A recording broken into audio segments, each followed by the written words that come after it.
You open your eyes in the morning and the very first thing you feel is not relief, not clarity. It's grit. Like tiny grains of sand grinding under your eyelids. You blink once, twice, 3 times, and your vision is still cloudy. There are dark threads floating across your line of sight. Floaters, drifting like cobwebs. You reach for the eye drops your doctor recommended. You've been using them every morning for years.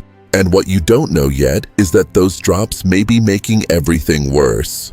If you are over 65 and you've been told that blurry vision, dry eyes, or cataracts are just part of aging, that surgery is your only real option. What you're about to hear could change everything. Because the root cause of most age-related vision loss is not your eyeballs wearing out. It's a reversible combination of 3 specific breakdowns happening inside your body right now. And today, I'm going to walk you through a 3-step protocol, backed by clinical research and real patient outcomes, that has helped people in their 70s and 80s restore clarity, reduce floaters, and in some cases completely avoid cataract surgery. I'm going to cover 3 steps, but step number 1, the one at the end of this video, is the missing piece that 90% of people over 60 are either doing wrong or have never heard of. And it's the single most powerful intervention in this entire protocol. So do not skip ahead. But before we go any further, I want to ask you something. Leave a comment below telling me your age and this. What is the most frustrating vision symptom you're dealing with right now? Is it floaters appearing in your field of vision? Dry, burning eyes? Difficulty reading in dim light? Or that blinding glare when you drive at night? I read every single comment on this channel, and your answers genuinely shape what I cover next.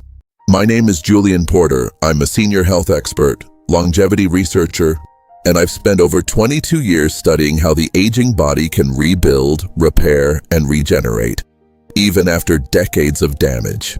And what I've found, confirmed by a 2021 study from the University of Sydney following over 2,800 adults for 15 years, is that the majority of vision decline after 60 is not genetic. It's nutritional, mechanical, and inflammatory, which means it is not inevitable. It is reversible. Today I'm going to show you 3 steps, ranked from foundational to most powerful, so that by the end of this video, you'll know exactly what to do tomorrow morning to start reversing the damage. And stay with me through this, because what I share in step 1 could genuinely help you avoid surgery and protect your independence for the next decade. The 3rd step, and this one catches almost everybody off guard, is to stop abusing vasoconstrictors. And I know most of you have never heard that word before. But if you've ever used eye drops for redness, brands like Vicine, Clear Eyes, or anything that promises to get the red out, you've used a vasoconstrictor. And after 65, using these drops more than 3 days in a row can trigger something called rebound redness. Here's what's actually happening inside your eyes. These drops contain a chemical called naphthalene or tetrahydrozoline. It works by shrinking the blood vessels in your eyes. That's why the redness disappears within minutes. But your body adapts. After just 72 hours of repeated use, those blood vessels become dependent on the chemical to stay constricted. The moment you stop using the drops, the vessels dilate even wider than they were before. Your eyes become redder, drier, more irritated. So you use more drops. And the cycle gets worse. Think of it like pulling the batteries out of a smoke alarm because the beeping is annoying, while your house is still on fire. The redness in your eyes is not the problem. The redness is the signal. Your eyes are inflamed, dehydrated, starved of oxygen. And by shrinking the blood vessels, you're cutting off the very thing your eyes need to heal: blood flow. A 2019 study published in the journal Ophthalmology and Therapy found that adults over 60 who used vasoconstrictor eye drops daily for more than 1 week experienced a 68% increase in chronic dry eye symptoms within 6 months. 68%, that's not relief, that's addiction. I had a patient, Robert Miller, 80 years old, retired postal worker from Tucson, Arizona. Widower, 2 daughters, 5 grandchildren. His eyes were bloodshot every single morning. He'd been using Vicine twice a day for over 3 years. The redness is the warning. Don't silence it. Heal the source, not the symptom. His ophthalmologist told him it was probably just aging. When Robert came to see me, his tear breakup time, a measurement of how long tears stay on the surface of the eye before evaporating, was under 4 seconds. Normal is 10 seconds or more. He was essentially running dry. We stopped the Visine immediately. I switched him to preservative-free artificial tears, just saline, no vasoconstrictors, 4 times a day for lubrication. And here's the key. At night, before bed, he applied 1 drop of organic, cold-pressed, hexane-free castor oil along the outer edge of his eyelids, not inside the eye, along the lash line and the rim of the lid. Castor oil is a natural emollient. It seals in moisture, it reduces evaporation, and it has been used for decades in Ayurvedic medicine to treat dry eyes and early-stage cataracts. Within 2 weeks, Robert's eyes were visibly clearer. Within 6 weeks, his tear breakup time had improved to 9 seconds. Robert was no longer running dry. His vision and comfort were restored naturally. His ophthalmologist called it an unusual improvement for someone his age. Robert told me, "I didn't think it was possible. I thought I was stuck with this forever." So, what can you do about this? And I want to give you real, specific advice, not just scare you. First, if you are currently using any eye drop that advertises redness relief or gets the red out, stop. Today, replace it with preservative-free artificial tears. Brands like Refresh Optive, Systane Ultra, or TheraTears. These products lubricate without chemicals that shrink blood vessels. Use them 4 times a day: morning, midday, late afternoon, and before bed. Second, buy a small bottle of organic castor oil. It must be organic. It must be cold-pressed. It must be hexane-free. And it must come in a dark amber glass bottle to protect the oil from oxidation. You can find this at Whole Foods, Sprouts, or online. A 2-ounce bottle costs about $12. 1 bottle will last you 3 months. Before bed, wash your hands thoroughly. Dip a clean fingertip into the oil. You only need a tiny amount, the size of a grain of rice. Close one eye and gently apply the oil along the outer rim of your eyelid, right where your lashes meet the skin. Do not put it inside your eye, just along the edge. Repeat on the other eye. Do this every night for 3 nights in a row. Then take 2 nights off. Then repeat the cycle. Third, talk to your doctor about your current eye drop regimen. Ask specifically about vasoconstrictors. This is an important part of your eye drop regimen. Ask if what you're using is safe for long-term daily use. Most doctors will tell you it's not. And if they haven't brought this up before, it's not because they don't care. It's because a 15-minute appointment doesn't leave time to audit every over-the-counter product you're using. A bottle of preservative-free tears costs about $15 and lasts a month. A bottle of organic castor oil costs $12 and lasts 3 months. Total monthly cost, about $19. Compare that to the cost of chronic dry eye syndrome. Prescription drops like Restasis run over $600 a month, or cataract surgery at $3,500 per eye. You can start this tonight. That's step 3, and it's the foundation. But what I'm about to show you for step 2 is where the science becomes almost impossible to ignore. And I promise you haven't heard it explained this way before. The second step, and this is the one that shocks most people, is to reverse ciliary muscle spasm. Now I know that sounds technical, so let me explain what that actually means and why it matters so much to your ability to see clearly. Your eyes have a small ring of muscle inside them called the ciliary muscle. This muscle controls the shape of your lens. When you look at something far away, like a road sign or a bird in the sky, the ciliary muscle relaxes and your lens flattens. When you look at something close, like a book, phone, or pill bottle, the muscle contracts and your lens thickens. This is called accommodation. It happens automatically, hundreds of times a day, without you ever thinking about it. But after 60, especially after 65, your ciliary muscle begins to lose its flexibility. Spend all day looking up close, reading, watching TV, or doing puzzles, and that muscle stays contracted. It gets stuck. This is near-point stress. Over time, it leads to a condition called ciliary muscle spasm. Think of your ciliary muscle like the autofocus motor inside a camera lens. If you only take pictures of things 2 feet away, day after day, year after year, that motor starts to rust in one position. It can still move, but it's slow, stiff, and eventually it stops responding altogether. That's what happens to your eyes when you don't give them a chance to shift focus. A 2020 study published in the Journal of Optometry found that adults over 65 who spent more than 6 hours a day on near-vision tasks, reading, screen time, close handwork, experienced a 41% decline in accommodation range over just 3 years.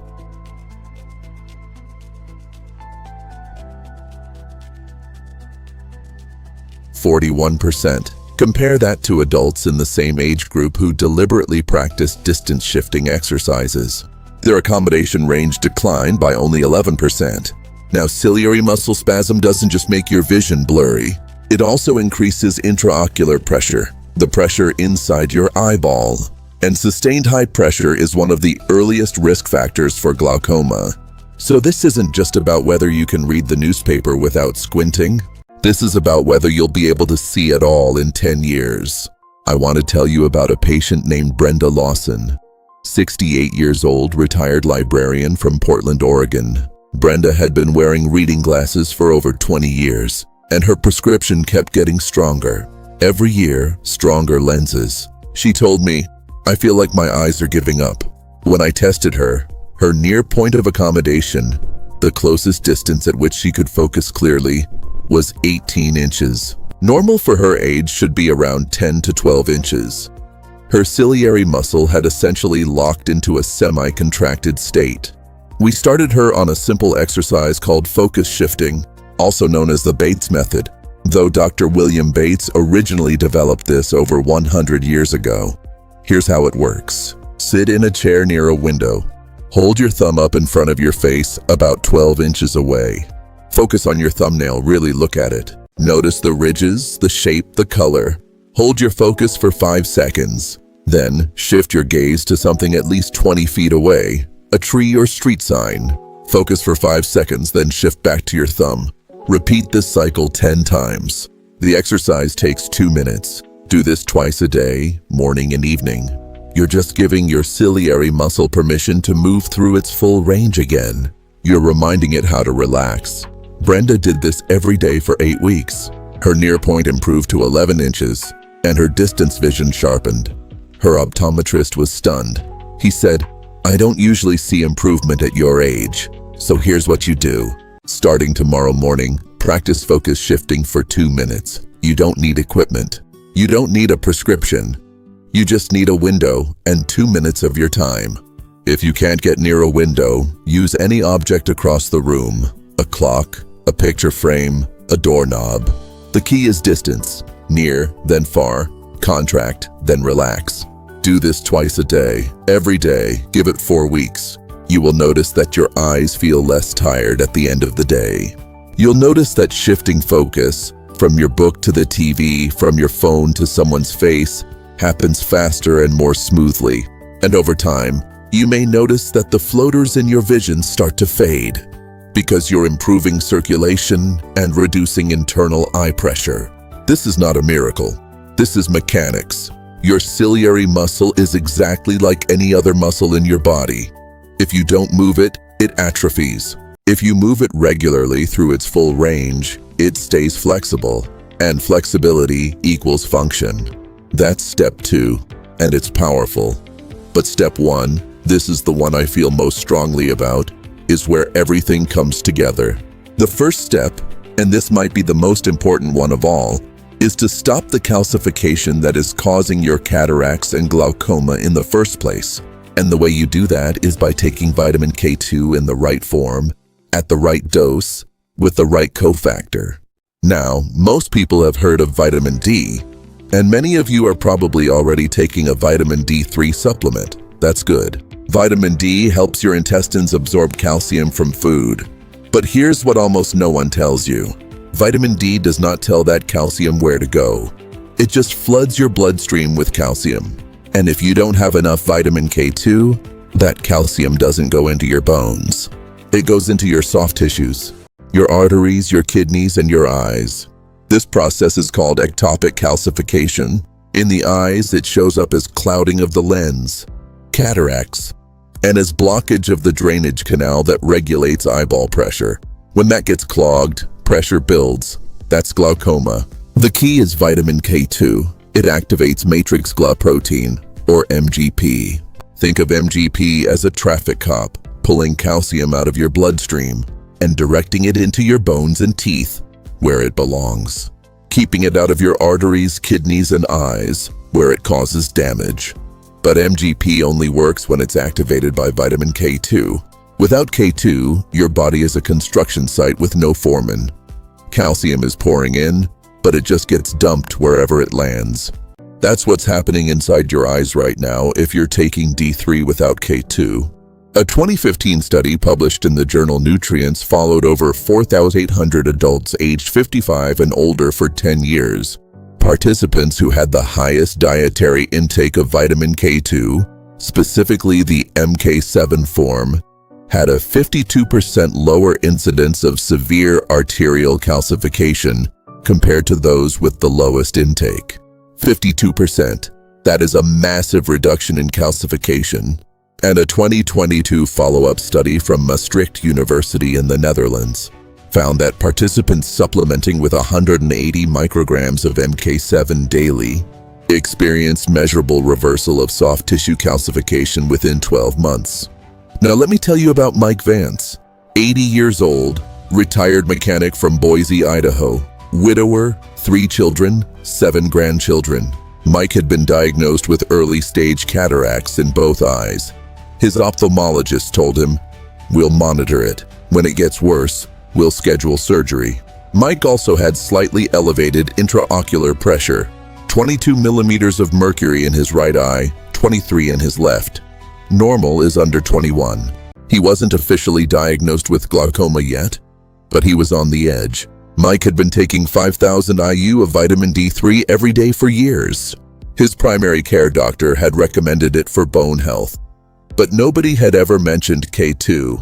When I reviewed his labs, his serum calcium was in the high normal range. Not dangerous, but higher than I liked. I suspected he was calcifying. We added 180 micrograms of vitamin K2 as MK7 to his daily regimen. We kept the D3 at 5,000 IU but paired it with 400 milligrams of magnesium glycinate because magnesium is required for D3 to convert into its active form. This is critical. If you take D3 without magnesium, you're wasting most of it.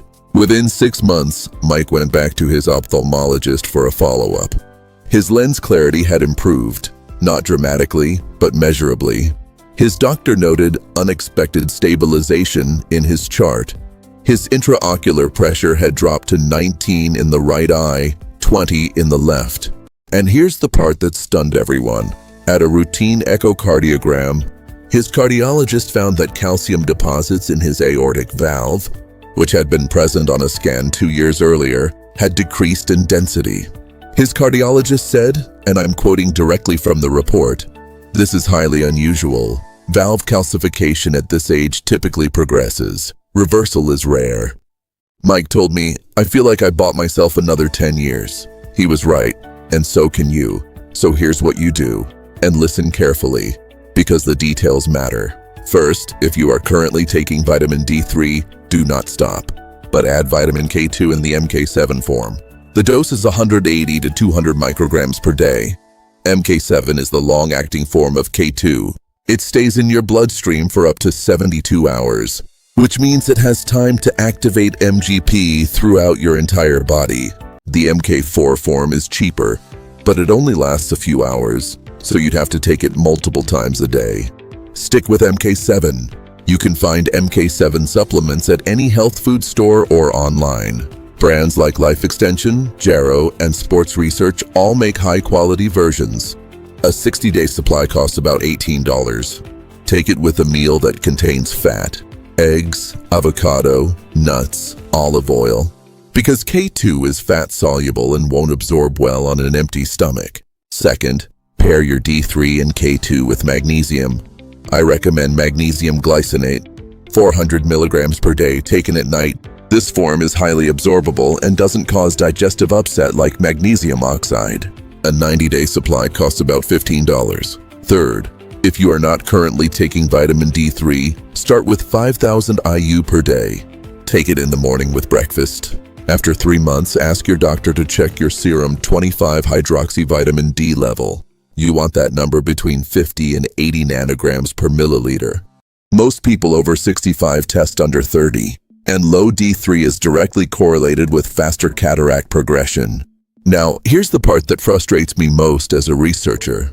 This information has been in the published literature since 2004, 2 decades.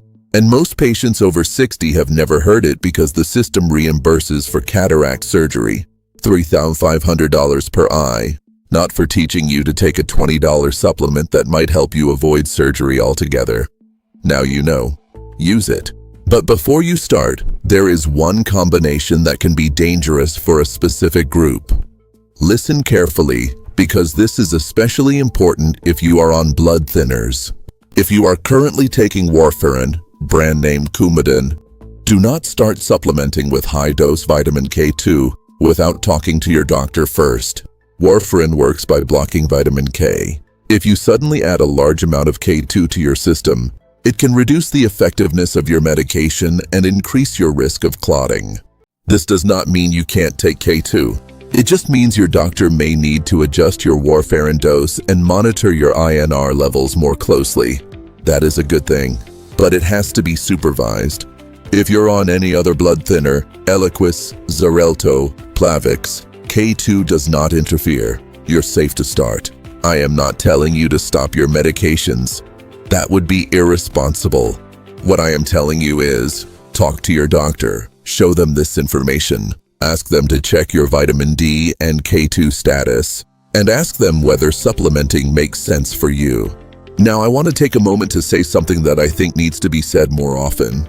Aging is not decay, aging is adaptation. Yes, your ciliary muscle loses flexibility. Yes, your lens accumulates oxidative damage. Yes, calcium regulation becomes less efficient. These are biological realities. The degree to which health issues affect you, the speed at which they progress, and the impact they have on your quality of life is largely within your control. I have seen patients in their 70s reverse floaters. I have seen patients in their 80s avoid cataract surgery by stabilizing lens clarity. I have seen people told, this is just aging, regain the ability to read without glasses, drive at night without glare, and wake up without that gritty, burning sensation. They are not superhuman. They are simply people who refuse to accept decline as inevitable. Every single day, you have a choice. You can sit back and wait for your vision to fail, or you can fight back with nutrition, movement, and the knowledge that your body is more resilient than you think.